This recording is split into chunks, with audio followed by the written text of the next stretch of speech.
Hello YouTube! Greetings from the LazyEyebrowReviewer to the second review of the Combiner Wars series. This time it's 2001's Blastoff. Easily the fastest member of the series, but not without its flaws, which several will tell you are not flaws, but rather handy-dandy exploits that make the game better.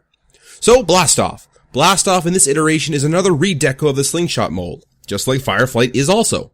But I might be hear you saying, "But Fireflight came first, you uneducated ninny!" Ah, yes, but Blastoff has both the striping and later on we'll see the head of Slingshot.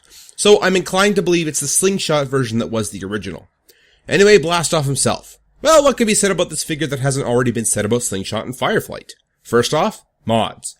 Reaper labels give him the added benefit of longer wings, and I painted the landing gear a metallic silver.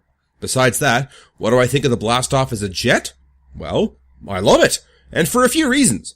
First off, I don't ever see a Blastoff shuttle ever coming here as an online release. Reason being is that unlike Rook, Off-Road, and Alpha Bravo, this has the Blastoff name while also having the colors. And well, I've really come to accept that. And to cry and whine and wish upon a Venus that one comes out, well, I'd be wasting my time. Second, when you compare this to the weird color scheme that Unite Wars has going on for their Blastoff, and that weird brown orangey gunmetal thing that they call Blastoff, it neither looks appealing to me, nor does it really look cartoon accurate, or toy accurate, which kinda ends up becoming a theme for the entire Unite Warriors. Lastly, a combat shuttle? What the heck is a combat shuttle? This guy is a plane. And now, not just any plane. He's a combat plane. To go with the Combaticons. Not to mention there's a guy on Shapeways that if you are dead set on a shuttle, he has made parts to turn this Blastoff into an incredible looking shuttle that kind of fits the whole classic Combiners, Generations, Universe, whatever type feel, if you really want that aesthetic.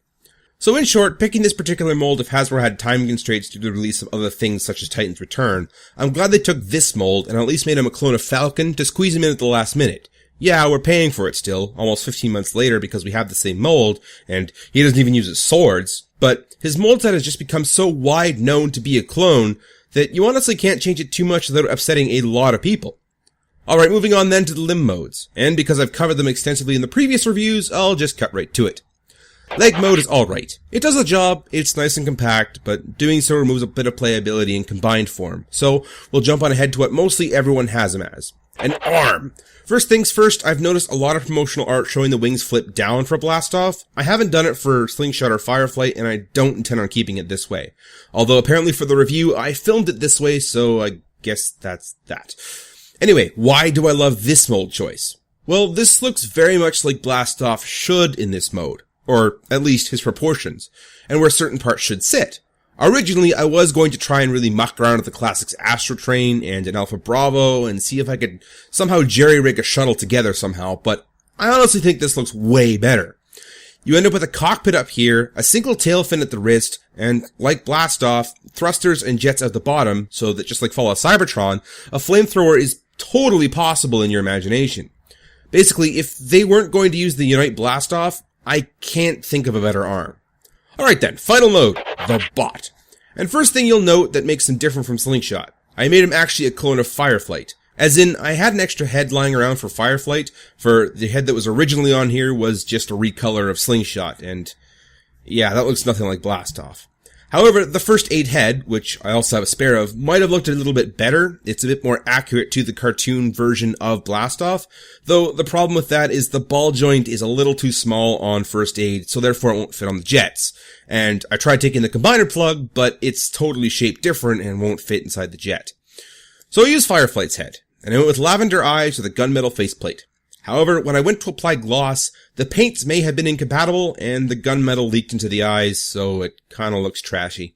I might fix this one day, as it does kinda bug me on how messy it looks. The eyes looked incredible before, but now they don't. I mean, the concept is great, but the end result didn't turn out how I liked. Other mods I did were painting in the yellow patches a nice acrylic black.